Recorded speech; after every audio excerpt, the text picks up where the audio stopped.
আসসালামু আলাইকুম সবাইকে। আমি ঢাকা মেডিকেল কলেজের K72 ব্যাচের intern doctor Maisha Maliha.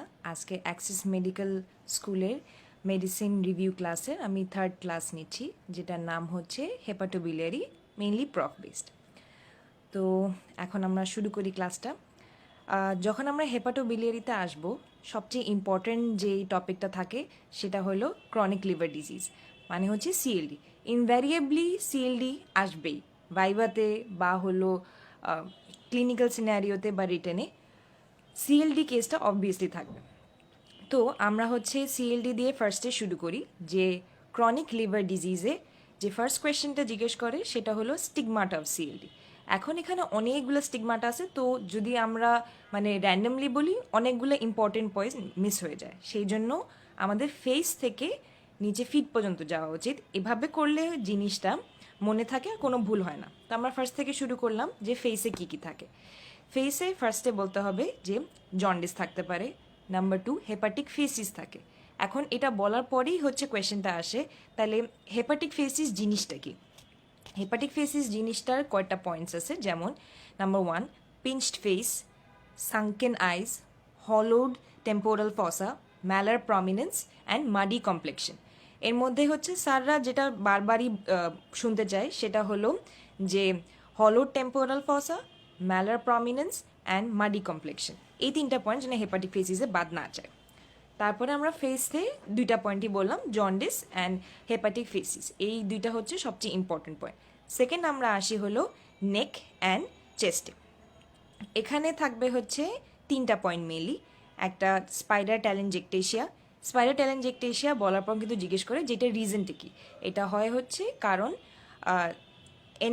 Oestrogen লেভেলটা বডিতে বেড়ে যায়। এস্ট্রোজেন লেভেলটা হচ্ছে কেন বডিতে বেড়ে যায়, কারণ লিভার ফার্স্ট অফ অল ওটাকে মেটাবোলাইজ করতে পারে না, আর সেকেন্ড হলো এক্সেসিভ অ্যান্ড্রোস্টেনিডিয়ন এস্ট্রোজেনে কনভার্ট হয়। এই 2টা পয়েন্ট। আরও হচ্ছে যেটা থাকে নেক অ্যান্ড চেস্টে, গাইনোকোম্যাশিয়া। তাহলে অ্যাগেন বললাম নেক অ্যান্ড চেস্টে হচ্ছে 2টা পয়েন্ট থাকে, একটা থাকবে হচ্ছে স্পাইডার ট্যালেনজেকটেশিয়া, সেকেন্ড থাকবে গাইনোকোম্যাশিয়া। এখন আমরা আসবো হচ্ছে হ্যান্ডসে। হ্যান্ডসে অনেকগুলো পয়েন্ট থাকে, যার মধ্যে হলো ফার্স্ট থাকবে হচ্ছে palmar erythema, number 2 flapping tremor. Flapping tremor usually থাকে হেপাটিক এনসেফেলোপ্যাথিতে। তারপর আসবে jaundice, Dupuytren's contracture, pigmentation, clubbing and cyanosis. এগুলা গেল হ্যান্ডসে পয়েন্টগুলো। আমি হ্যান্ডসে পয়েন্টগুলো আবার বললাম, palmar erythema, flapping tremor, jaundice, Dupuytren's contracture, pigmentation, clubbing and cyanosis. Then আমরা আসবো অ্যাবডোমেনে। অ্যাবডোমেনে থাকবে splenomegaly, splenomegaly, ascites and varices. Then লাস্টে টেস্টিস, টেস্টিসে থাকবে হচ্ছে testicular atrophy. And overall whole বডিতে কিন্তু একাইমোসিস থাকতে পারে, কারণ এখানে হচ্ছে কোয়াগুলেশন ডিসঅর্ডারটা খুবই কমনলি হয়, কজ কোয়াগুলেশন ফ্যাক্টরসগুলো কিন্তু লিভারই প্রডিউস করে। তো বাই এনি চান্স যদি কোয়াগুলেশন ফ্যাক্টরসগুলো কমে যায়, একাইমোসিস খুবই ইজিলি হতে পারে। তো এগুলা হচ্ছে মোটামুটি স্টিগমাটা অফ সিএলডি হচ্ছে গেল। নেক্সট যে কোয়েশ্চেনটা আসে যে what are the causes of CLD. এখন এখানে কিন্তু ভাইভা বোর্ডে বা ইয়েতে সিরিয়ালি বলাটা খুবই ইম্পর্টেন্ট। কেউ যদি আবার ধুম করে ফার্স্টে অ্যালকোহলিজম বলে দিল, বা হচ্ছে একটু রেয়ার কজ যেমন প্রাইমারি বিলিয়ারি সিরোসিস বা প্রাইমারি স্ক্লেরোজিং কোলাঞ্জাইটিস, এটা বললে কিন্তু স্যার ম্যাডামরা রেগে যায়। এখানে সিরিয়াল মেনটেন করাটা কিন্তু খুবই ইম্পর্টেন্ট। সেই জন্যে ফার্স্টে যেটা হচ্ছে বলতে হবে যে আমাদের দেশে পার্সপেক্টিভে chronic viral hepatitis, particularly hepatitis B and hepatitis C, এইটাই কিন্তু হচ্ছে ইউজুয়ালি সিএলডির নাম্বার 1 কজ। তো এই কথাটাই ফার্স্টে বলতে হবে, এটা বাদে অন্য কোনো রিজন কেউ বলতে যায় না। তারপরে আসে হচ্ছে non alcoholic fatty liver disease, আর থার্ডে অ্যালকোহলিজম। এই সিরিয়ালটা মেনটেন করলেই বেস্ট। তারপরে আরও অনেকগুলো রিজন আছে, যেমন হচ্ছে ওই অটো ইমিউন ডিসঅর্ডার্সগুলা, বা হচ্ছে হেমোক্রোমাটোসিস, উইলসন ডিজিজ, এইসবেও হতে পারে, কিন্তু এই 3টা রিজন সবচেয়ে কমন। হেন্স এই 3টা সিরিয়ালি বলাটা খুবই ইম্পর্টেন্ট। তারপরে হচ্ছে একটু ভালো করলে জিজ্ঞেস করে হচ্ছে যে আমরা সিএলডি প্রগনোসিস দেখার জন্য কি দেখি। এখানে একটা ক্লাসিফিকেশন থাকে, ওটা হচ্ছে চাইল্ড পার্ক ক্লাসিফিকেশন। এখন এখানে অবভিয়াসলি অনেকগুলা পয়েন্ট থাকে, কিন্তু এতগুলা পয়েন্ট না বলতে পারলেও অ্যাটলিস্ট হেডিংয়ে যে 5টা পয়েন্ট আছে ওটা অবশ্যই বলতে হবে। 5টা হেডিং যেটা থাকে, একটা হচ্ছে encephalopathy, number 2 bilirubin, number 3 albumin, number 4 prothrombin, আর নাম্বার 5 অ্যাসাইটিস। এই 5টা পয়েন্ট, ভিতরে কিন্তু আরও অনেকগুলো গ্রেডিং আছে 0, 1, 2 এভাবে করে, কিন্তু অ্যাটলিস্ট 5টা পয়েন্ট যেন মনে রাখি আমরা। তারপরে এখান থেকে হচ্ছে আরেকটা জিজ্ঞেস করে, তাহলে চাইল্ড বা ক্লাসিফিকেশনের পর কিন্তু ওটাকে 3 ভাগে ভাগ করা হয়, এ, বি আর সি। এ, বি আর সি এর স্কোরটাও একটু জেনে রাখা ভালো। এ হচ্ছে <7, বি হচ্ছে 7 to 9, আর সি হচ্ছে greater than 9। তো অবভিয়াসলি সিটা হচ্ছে যে ওয়ার্স প্রগনোসিস ইন্ডিকেট করে, বিটা হচ্ছে একটু কম আর এটা সবচেয়ে ভালো। তারপরে আমরা আসবো হচ্ছে ইনভেস্টিগেশনটা। এখন এখানে আমি আগেই ওয়ার্ন করে দিলাম, ইনভেস্টিগেশন কিন্তু অনেকগুলো ইনভেস্টিগেশন বলতে হয় অ্যালং উইথ রিজনস। সেজন্যই হচ্ছে সিএলডিতে ইনভেস্টিগেশন যখন জিজ্ঞেস করে তখন অনেক বাচ্চারা হচ্ছে অনেক পয়েন্ট মিস করে যায়। হ্যাঁ, সিরিয়ালি বলাটা অ্যালং উইথ রিজনস বললে পয়েন্ট মিস হবে না, আর অবভিয়াসলি ভালো একটা ইমপ্রেশন ক্রিয়েট হয়। তো অবভিয়াসলি মেডিসিনের ফার্স্ট ইনভেস্টিগেশন সবসময় হয় হচ্ছে complete blood count with ESR. এখানে হচ্ছে আমরা সিএলডিতে ইউজুয়ালি কী পাই, হাইপারস্প্লিনিজম থাকার জন্য প্যানসাইটোপেনিয়া খুবই কমনলি আসে। এটাই বললাম যে ফার্স্টে ইনভেস্টিগেশন অ্যালং উইথ ফাইন্ডিংস কিন্তু সাথে জানতে হবে। তারপরে হচ্ছে আমরা যেটা করতে পারি, আমরা লিভার ফাংশন টেস্টগুলো করে ফেলি, যেমন সেরাম বিলিরুবিন, তারপরে serum albumin to globulin ratio, prothrombin time. এখানেগুলো কী হবে, high serum albumin to globulin ratio হবে, প্রোথ্রম্বিন টাইমটাও বেড়ে যাবে, আর সেরাম বিলিরুবিন হচ্ছে বাড়তে পারে। তারপরে আসি আমরা হচ্ছে সেরাম ইলেকট্রোলাইটসে। সেরাম ইলেকট্রোলাইটসটা আমরা কেন দেখি, স্পেশালি হাইপোক্যালেমিয়া দেখার জন্য, কারণ হাইপোক্যালেমিয়া কিন্তু হেপাটিক এনকেফেলোপ্যাথি একটা ট্রিগারিং ফ্যাক্টর। দেন আমরা আসবো হচ্ছে সেরাম ক্রিয়াটিনিন। সেরাম ক্রিয়াটিনিনটা দেখার কজ কি, এটা কজ হচ্ছে হেপাটোরেনাল সিনড্রোম ডেভেলপ করতেছে নাকি না। তারপরে হচ্ছে ইউজুয়ালি যেহেতু সিএলডির সাথে অ্যাসাইটিস থাকে, তাই অ্যাসাইটিক ফ্লুইড স্টাডি করাটাও ইম্পর্টেন্ট। তারপরে ইমেজিংয়ে আমরা কী কী দেখবো, ইমেজিংয়ে আসবে হচ্ছে আলট্রাসোনোগ্রাফি অফ দ্য অ্যাবডোমেন, যেখানে অবভিয়াসলি স্পিনোমেগালি দেখা যাবে। Endoscopy of the upper GIT করা যায় ফর ভ্যারিসিস। এখন এখানে হচ্ছে স্যার ম্যাডাম একটা কোয়েশ্চেন জিজ্ঞেস করলে, একটা ইমেজিং বলো যেটাতে হচ্ছে আমরা মোটামুটি শিওর হতে পারি যে এটা সিরোসিসি, তখন ওটার নাম হচ্ছে ফাইব্রোস্ক্যান। দেন লাস্টে যে পয়েন্টটা আসে হলো যে আমরা সিএলডি কজগুলো ফাইন্ড করার জন্য কয়েকটা ইনভেস্টিগেশন করি। একটা অবভিয়াসলি ভাইরাল মার্কার্সগুলো, হেপাটাইটিস বি বা সি দেখার জন্য। দেন আসবে হচ্ছে একটু আনকমন কজগুলো, যেমন মনে করে হেমোক্রোমাটিসিসের জন্য আমরা আয়রন ইন্ডিসিস অ্যান্ড ফেরিটিন লেভেলটা দেখব। দেন উইলসনের জন্য serum copper level, serum ceruloplasmin and 24 hours urinary copper. এখন এখানে একটা কোয়েশ্চেন জিজ্ঞেস করে যে বলো হেপাটোলজি একটা ডিজিজ যেটার জন্য হচ্ছে পেশেন্টকে অপথ্যালমোলজিতে রেফার করে, এটা কিন্তু উইলসন ডিজিজ। কারণ উইলসন ডিজিজে হচ্ছে একটা KF রিং ফর্ম হয়, মানে হচ্ছে কাইসার ফ্লেশের রিং। এখানে কি হয়, কপারটা হচ্ছে ডেসেমেটস মেমব্রেন, মানে চোখের ডেসেমেটস মেমব্রেনে ডিপোজিট হয়। তো এইটা দেখার জন্য আমরা হচ্ছে মেডিসিন থেকে অপথ্যালমোলজিতে পাঠাই। এটা কিন্তু মানে স্যার ম্যাডামরা প্রায় জিজ্ঞেস করে ফেলে, আর এটা অ্যান্সার করতে পারলে খুবই খুশি হন। আর হচ্ছে আরেকটা আমরা অ্যালফা-1 অ্যান্টিট্রিপসিন। ইনভেস্টিগেশনগুলো কিন্তু অনেকগুলো আছে, আমি আবার আরেকবার বললাম। ফার্স্টে আমরা বলবো হচ্ছে complete blood count with ESR, pancytopenia বা হাইপারস্প্লিনিজম চেক করার জন্য। নাম্বার 2 আসবে হচ্ছে liver function test. Liver function টেস্টে আমরা কি দেখবো, সেরাম অ্যালবুমিন টু গ্লোবুলিন রেশিও, সেরাম বিলিরুবিনটা দেখবো, আর প্রোথ্রম্বিন টাইম। দেন নাম্বার 3 সেরাম ইলেকট্রোলাইটস, হেপাটিক এনকেফেলোপ্যাথি দেখার জন্য, সেরাম ক্রিয়াটিনিন, হেপাটোরেনাল সিনড্রোম দেখার জন্য, অ্যাসাইটিক ফ্লুইড স্টাডি। দেন ইমেজিং, যার মধ্যে থাকবে আলট্রাসোনোগ্রাফি, এন্ডোস্কোপি অ্যান্ড ফাইব্রোস্ক্যান। আর হচ্ছে কজটা বের করার জন্য, কজ বের করার জন্য আমরা দেখবো viral markers, serum antibodies, then iron indices and ferritin for hemochromatosis, and copper and ceruloplasmin level for Wilson disease.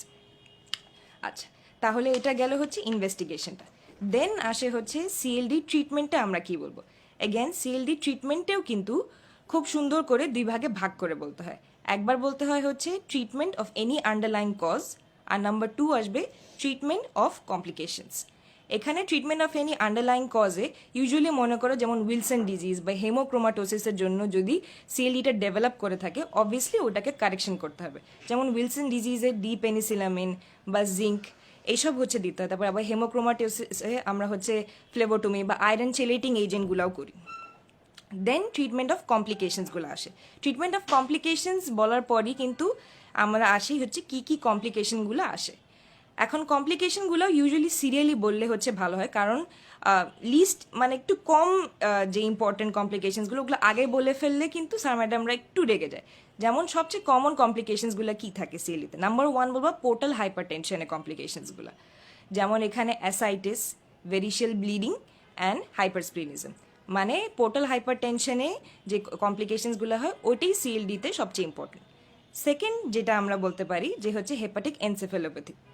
তারপরে আসবে হচ্ছে subacute bacterial peritonitis, hepatorenal, hepatopulmonary syndrome and hepatocellular carcinoma. এত কিছু মনে না রাখলেও অ্যাটলিস্ট ফার্স্ট তিনটা যেন আমরা মনে রাখি। পোর্টাল হাইপার টেনশনের যে কজগুলো আছে, পোর্টাল হাইপার টেনশনের কমপ্লিকেশনসগুলো, second hepatic encephalopathy, and number 3 subacute bacterial peritonitis, spontaneous bacterial peritonitis. তারপরে এই কমপ্লিকেশনগুলো হচ্ছে বলার পর এক একটার কিন্তু আলাদা ট্রিটমেন্ট আছে। সিএলডি সেই জন্য এত ভাস্ট, কারণ প্রত্যেকটার কমপ্লিকেশনে মোটামুটি ট্রিটমেন্টগুলো জানতে হয়, স্পেশালি সবচেয়ে ইম্পর্টেন্ট কমপ্লিকেশনগুলো। তো ফার্স্টে আমরা আসি যে স্যাররা জিজ্ঞেস করলো যে একটা পেশেন্ট হচ্ছে সিএলডিতে সাফার করতেছে আর তার ইউসোফেজিয়াল ভ্যারিসের জন্য এক্সেসিভ হেমাটোমেসিস হলো, তো তুমি ইমিডিয়েটলি পেশেন্টটাকে কেমনে ম্যানেজ করবা? তো ফার্স্টে আমরা কিন্তু অবভিয়াসলি যদি কোনো পেশেন্ট শকে আসে, আমাদের অবভিয়াসলি তার হেমোডাইনামিক স্টেটাসটা রিস্টোর করতে হয়। এটা কিন্তু ডেভিডসনের সুন্দর করে একটা এমার্জেন্সি ট্রিটমেন্টের একটা চার্ট দেওয়া আছে। ওই চার্টের ভিতরে জ্ঞান অনেক কিছু লেখা আছে, অ্যাটলিস্ট পয়েন্টগুলা মানে হেডিং যেগুলো আছে ওগুলা বললেও হয়। ফার্স্টে আমরা বলবো যে রিস্টোরেশন অফ হেমোডাইনামিক স্ট্যাটাস, এটা 1। তারপরে নাম্বার 2 আমরা দিব ভ্যাসোপ্রেসিন, যেন এটাকে ব্লিডিংটাকে আমরা সাপ্রেস করতে পারি।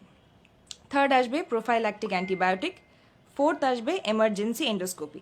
এখানে ইউজুয়ালি দুইটা করা হয়, একটা থাকবে হচ্ছে ভ্যারিশিয়াল ব্যান্ড লাইগেশন আর একটা থাকবে হচ্ছে স্ক্লেরোথেরাপি।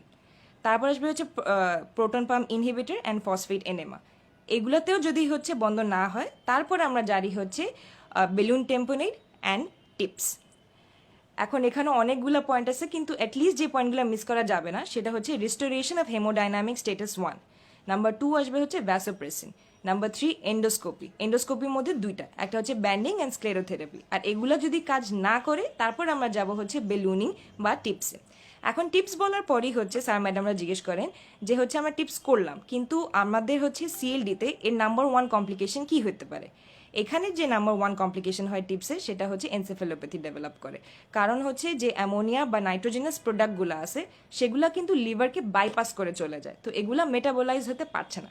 যেহেতু এটা মেটাবোলাইজ হতে পারছে না, বডিতে এগুলো অ্যাকিউমুলেট করা শুরু করে আর এগুলো হেপাটিক এনসেফেলোপ্যাথিকে ট্রিগার করতে পারে।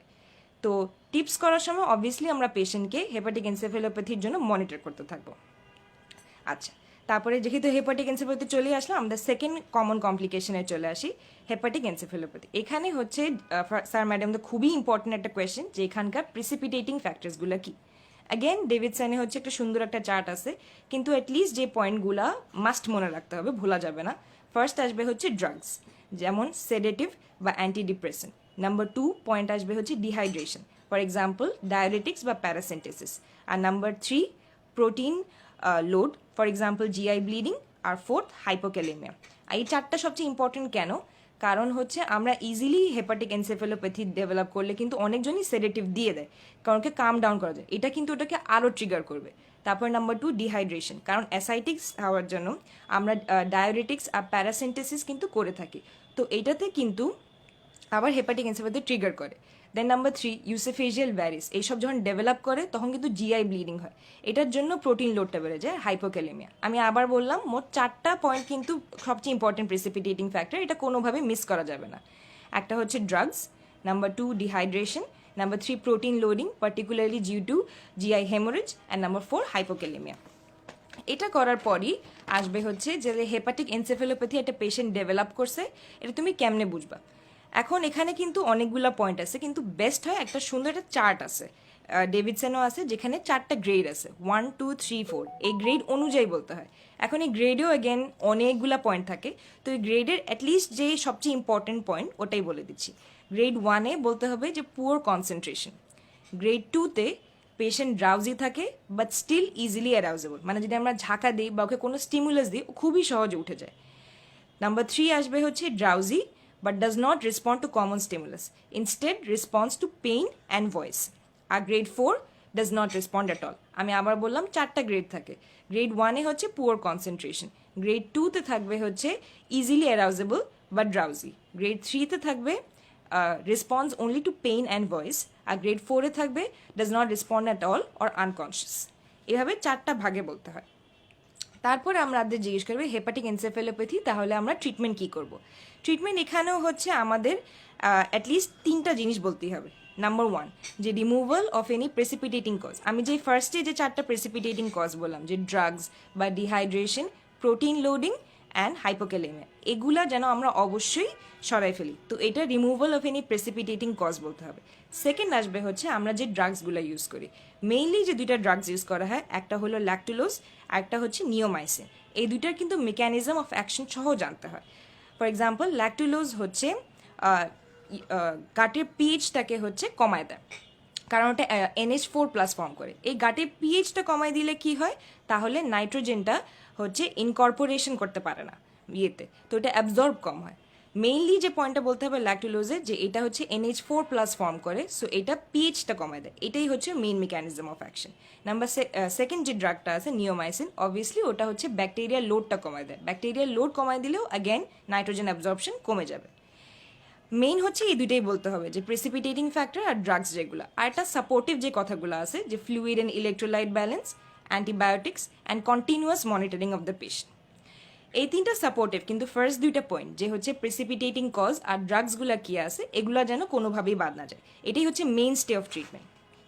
তারপরে আমরা আসলাম হচ্ছে অ্যাসাইটিসে, আমাদের থার্ড কমপ্লিকেশনে। এখন অ্যাসাইটিসে হচ্ছে জিজ্ঞেস করবে, অবভিয়াসলি একটা পেশেন্ট অ্যাসাইটিস নিয়ে আসলো, তুমি হচ্ছে কী কী ট্রিটমেন্ট দিবা।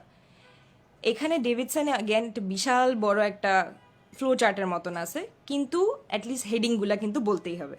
ফার্স্ট আসবে হচ্ছে sodium and water restriction. Number 2 আসবে হচ্ছে ডায়োরেটিক ড্রাগস। জিজ্ঞেস করে কোন ডায়োরেটিকটা আমরা কমনলি ইউজ করি, আমরা ইউজুয়ালি কিন্তু কম্বিনেশন ইউজ করি, স্পাইরোনাল্যাকটোন অ্যান্ড ফুরোসেমাইড। দেন আসবে হচ্ছে প্যারাসিন্থেসিস। প্যারাসিন্থেসিস করার সময় কিন্তু আমাদের অবভিয়াসলি ওর সাথে অ্যালবুমিনটা দিয়ে রাখতে হবে। তারপরে আসবে হচ্ছে PV shunt and again TIPS. আবার বললাম মোট 5টা: sodium and water restriction, number 2 diuretics, number 3 paracentesis, number 4 PV shunt and number 5 TIPS. এটা গেল হচ্ছে অ্যাসাইটিসে। এখন স্যার ম্যাডামরা একটা সিনারিও দেয়, মনে করো একটা পেশেন্টের লং স্ট্যান্ডিং CLD আছে, অ্যাসাইটিস আছে। এখন সাডেনলি ওর একটা অ্যাবডমিনাল পেইন ডেভেলপ করলো আর ওর ফিভার ডেভেলপ করলো। তুমি কি ডায়াগনোসিস ধরবা আর ওটার জন্য কি অ্যাপ্রোপ্রিয়েট ইনভেস্টিগেশন করবা? ইউজুয়ালি এটা কিন্তু SBP, স্পন্টেনিয়াস ব্যাকটেরিয়াল পেরিটোনাইটিস। এটা খুবই ইজিলি হয়ে যায়। আর এইটার যে ডায়াগনোসিসটা করার জন্য যেটা করতে হবে, আমাদের অ্যাসাইটিক ফ্লুইড স্টাডি করতে হবে। অ্যাসাইটিক ফ্লুইড স্টাডিতে আমরা কি পাবো, যে অবভিয়াসলি অ্যাসাইটিক ফ্লুইডের কালারটা ক্লাউডি হবে, অ্যান্ড এখানে নিউট্রোফিল যে কাউন্টটা আছে ওটা কিন্তু বেড়ে যায়। এখানে নাম্বারটা সহ জানতে হয়, যে নিউট্রোফিল কাউন্টটা গ্রেটার দেন 250/mm³। দেন আমাদের জিজ্ঞেস করবে তাহলে কোনো পেশেন্টে যদি SBP ডেভেলপ করে, ইউজুয়ালি আমরা কোন অ্যান্টিবায়োটিক ইউজ করি। আমরা কিন্তু অনেক ধরনের অ্যান্টিবায়োটিক ইউজ করা যায়, কিন্তু যে দুইটা অ্যান্টিবায়োটিক কমনলি ইউজ করা হয় সেটা হলো নাম্বার 1 নরফ্লক্সাসিন, আর একটা হচ্ছে সিপ্রোফ্লক্সাসিন। মেইনলি নরফ্লক্সাসিনটা সবচেয়ে বেশি ব্যবহার করা হয়। আর আরেকটা যে কোয়েশ্চেন জিজ্ঞেস করে, আচ্ছা SBPর সবচেয়ে কমন অর্গানিজম কোনটা, ওটা কিন্তু ইশ্চেরিয়া কোলাই। এটা মোটামুটি গেল হচ্ছে SBPটা। SBP শেষ করার পরে আরও হচ্ছে যদি একটু ভালো করে বা স্যাররা একটু ডিপে যেতে চায়, তাহলে দুইটা সিনড্রোমের নাম জিজ্ঞেস করে। একটা হলো হেপাটো রেনাল সিনড্রোম, আরেকটা হলো হেপাটো পালমোনারি সিনড্রোম। এটা খুবই কমনলি আস কোয়েশ্চেন না, কিন্তু একটু জানলেই হয় এটার ব্যাপারে। হেপাটো রেনাল সিনড্রোমে কিন্তু আবার দুইটা টাইপ আছে, টাইপ 1 অ্যান্ড টাইপ 2। এখন টাইপ 1-এ থাকে হলো oliguria and increase serum creatinine, আর টাইপ 2-তে থাকে refractory ascites and increase serum creatinine. আমি আবার বললাম, হেপাটোরেনাল সিনড্রোমে দুইটা টাইপ আছে, টাইপ 1 অ্যান্ড টাইপ 2। দুইটাতেই সেরাম ক্রিয়াটিনিন রাইজ করে। ওর সাথে টাইপ 1-এ থাকবে অলিগোইউরিয়া, আর টাইপ 2-তে থাকবে রিফ্র্যাক্টরি অ্যাসাইটিস। দেন নাম্বার 2 আরেকটা যে সিনড্রোমের নাম বললাম, হেপাটো পালমোনারি সিনড্রোম। এখন হেপাটো পালমোনারি সিনড্রোমে স্যার ম্যাডাম জানতে চায় যে এখানে মেইন মেকানিজম অফ অ্যাকশনটা কী। এক লাইনে এখানে কিন্তু অনেক বড় একটা মেকানিজম লেখা আছে, কিন্তু যে মেইন যে লাইনটা বলতে হবে, ইন্ট্রাপালমোনারি আর্টেরিওভেনাস কমিউনিকেশন। এটাই কিন্তু হাইপক্সিয়া আর হেপাটোপালমোনারি সিনড্রোম হওয়ার মেইন রিজনটা। আচ্ছা, তো এটাই হচ্ছে মেইনলি CLDতে হচ্ছে আমরা আবার বললাম যে স্টিগমাটাটা জানা খুবই ইম্পর্টেন্ট। একদম ফার্স্টে ফেস থেকে পা পর্যন্ত পুরো স্টিগমাটাটা সিরিয়ালি বলে যাব। তারপরে যেটা আসবে হচ্ছে যে এটার কজগুলা কী কী, কজগুলোও সিরিয়ালি বলতে হয়। নাম্বার 3 এর প্রগনোসিসটা মেজার করার জন্য আমাদের চাইল্ড পার্ক ক্লাসিফিকেশন, ওটা দেখতে হবে। তারপরে আসবে আমাদের ইনভেস্টিগেশনগুলো কী কী, ইনভেস্টিগেশনগুলো কিন্তু সিরিয়ালি অ্যালং উইথ কজ জানতে হয়। তারপর আমরা আসবো হচ্ছে ট্রিটমেন্টে of the underlying cause and কমপ্লিকেশনগুলো সব সিরিয়ালি জানতে হয় এবং ইচ অ্যান্ড এভরি কমপ্লিকেশন আলাদা কীভাবে ট্রিট করতে হয় এটাও খুবই ইম্পর্টেন্ট। সিএলডি কিন্তু ইনভ্যারিয়েবলি আসবেই, তো এটা হচ্ছে যত ডেপথে পড়া যায় ততই ভালো। আচ্ছা, সিএলডিটা শেষ করার পর এখন আমরা নেক্সট যে কমন টপিকটা ধরে ওটাতে আসি। এটাতে হচ্ছে হেপাটাইটিস জিজ্ঞেস করবে। এখন আমাদের এখানে অবভিয়াসলি অনেক ধরনের হেপাটাইটিস আছে, A B C D E। তো এখানে মেইনলি যেটা জানতে চাই হেপাটাইটিস বি আর হেপাটাইটিস সি, এই দুইটা সবচেয়ে প্রিয় টপিক, ঘুরে ফিরে এগুলাই জিজ্ঞেস করে। এখন হেপাটাইটিস বি আর হেপাটাইটিস সিতে, হেপাটাইটিস বিতে একটা খুবই ইম্পর্টেন্ট কোয়েশ্চেন জিজ্ঞেস করা হয় যে উইন্ডো পিরিয়ডে আমরা কোন মার্কারটা হচ্ছে চেক করে দেখি যে একটা পেশেন্ট উইন্ডো পিরিয়ডে আসে। এটা হচ্ছে immunoglobulin M against the core protein. Second যেটা হেপাটাইটিস বিতে কোয়েশ্চেন জিজ্ঞেস করে যে এখানে আমরা কি কি ড্রাগস ইউজ করতে পারি। এখন হচ্ছে ড্রাগসের নামগুলো অ্যাটলিস্ট জানতে হবে, মেকানিজম অফ অ্যাকশন জানলে ভালো, কিন্তু নামগুলো অ্যাটলিস্ট জানতেই হবে সবাইকে। এখন যে হচ্ছে ড্রাগসগুলো ইউজ করা হয় ওটা হচ্ছে এন্টাকাভির, টেনোফোভির, নাম্বার 2 ল্যামিভুডিন, আর নাম্বার 3 ইন্টারফেরন আলফা। আমি আবার বললাম 4টা ড্রাগস আছে, entecavir, tenofovir, number 2 lamivudine and number 4 interferon alpha. এই 4টা ড্রাগের নাম অবশ্যই জানতে হবে। তারপরে আমরা আসি হচ্ছে হেপাটাইটিস সি ভাইরাসে। হেপাটাইটিস সি ভাইরাসে হচ্ছে মেইনলি যদি কখনো ট্রিটমেন্ট জিজ্ঞেস করে, অ্যাগেন একটা বিশাল বড় চার্ট আছে, কিন্তু যেই ড্রাগটা সবচেয়ে কমনলি ইউজড হয় এবং হচ্ছে স্যার ম্যাডামরা এই নামটা বলতেই হবে, সেটা হচ্ছে সফসবুভির।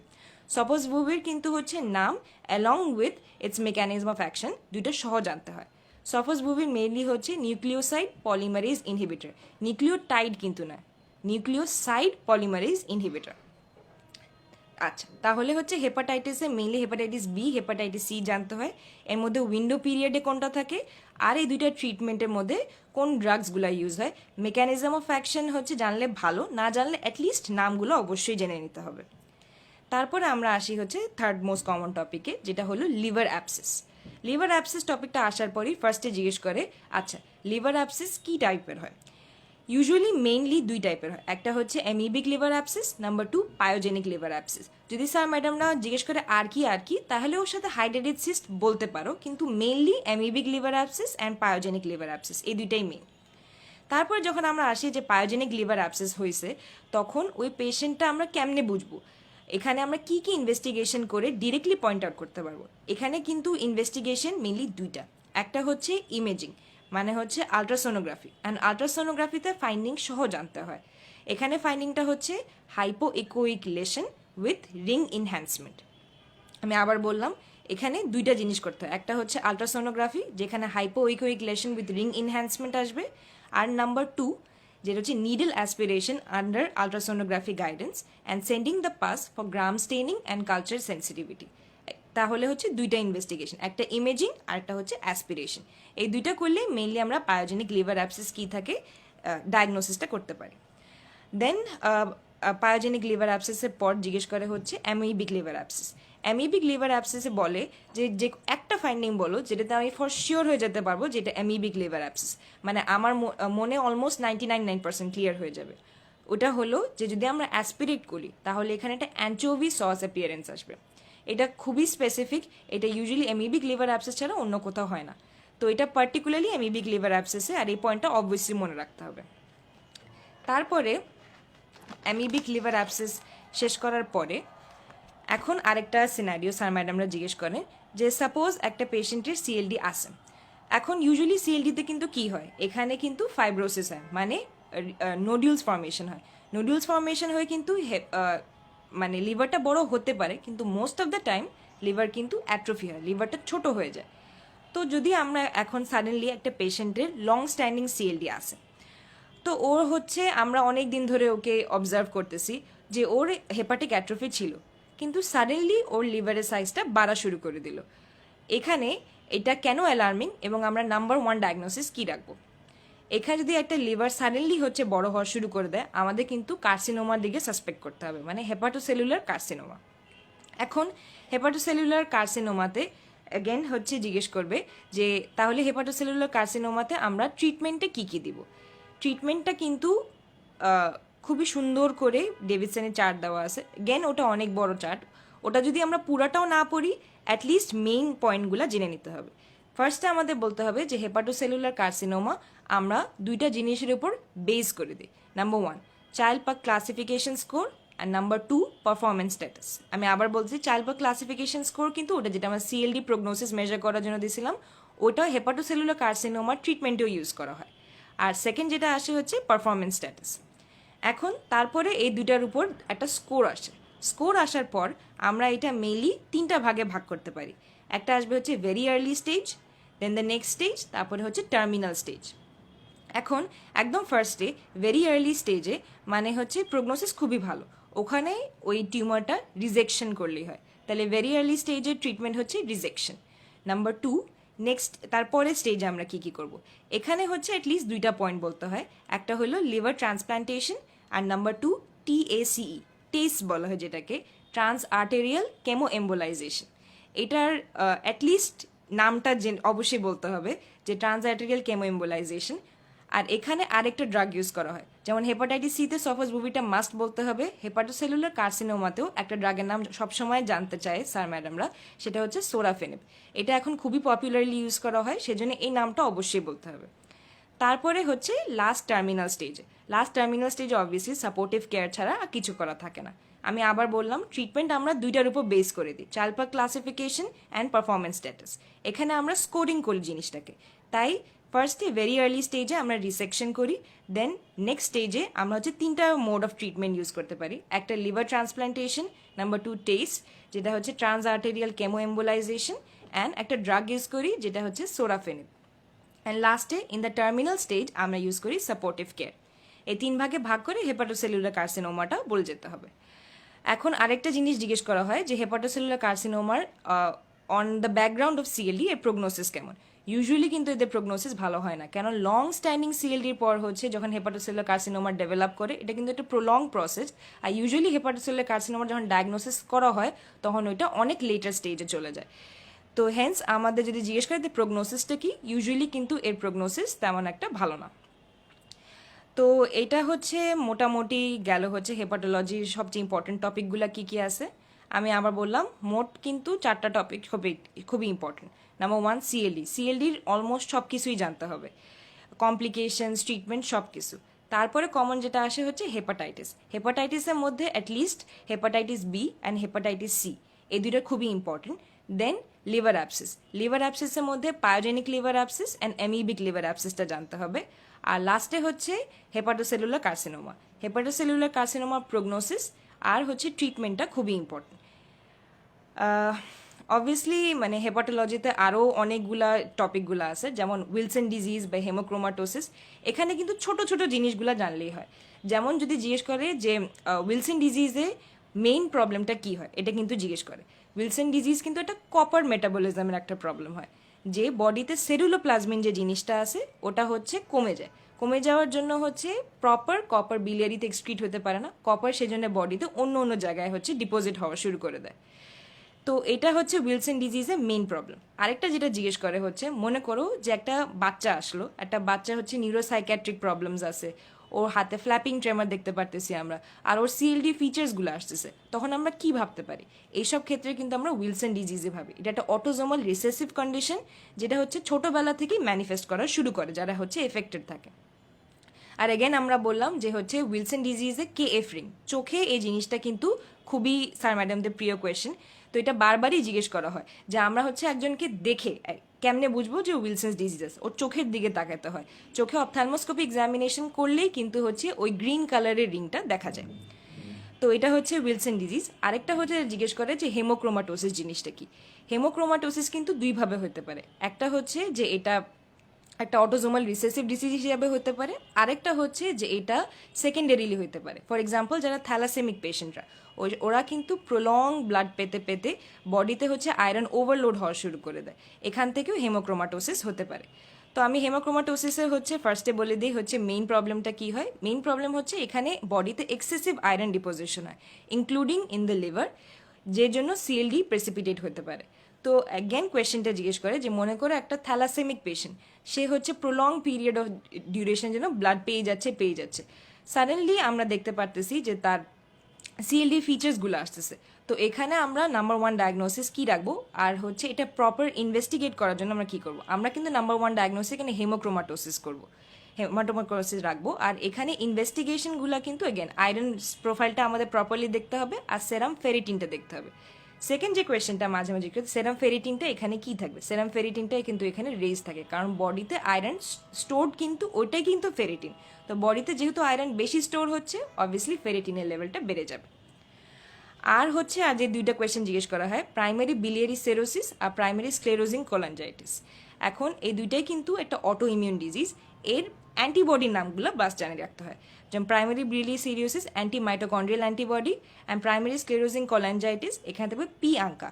আর এটার সাথে একটা ডিজিজের কমন অ্যাসোসিয়েশন থাকে, যেটার নাম হচ্ছে আলসারেটিভ কোলাইটিস। আচ্ছা, তো তাহলে হচ্ছে এই ছোট ছোট চারটা ডিজিজের নামও জানতে হয় এবং এর মেইন পয়েন্টগুলো জানতে হয়। Wilson disease, haemochromatosis, primary biliary cirrhosis, primary sclerosing cholangitis. আচ্ছা, মোটামুটি হচ্ছে হেপাটো বিলিয়ারিতে বা হেপাটোলজিতে কিন্তু এগুলা থেকেই কোয়েশ্চেন আসে, এর বাইরে অবভিয়াসলি কোয়েশ্চেন আসতে পারে, কিন্তু এগুলো সবচেয়ে ইম্পর্টেন্ট টপিক। আমি হোপ করতেছি যে তোমাদের সবাইকে আমি একটু হইলেও বুঝাতে পারছি। কারো যদি কোনো কোয়েশ্চেন থাকে তারা অবভিয়াসলি আমাকে ইনবক্স বা কমেন্টে জানা, আমি হচ্ছে হেল্প করার চেষ্টা করব। থ্যাংক ইউ সবাইকে এত ধৈর্য ধরে শোনার জন্য। আল্লাহ হাফিজ।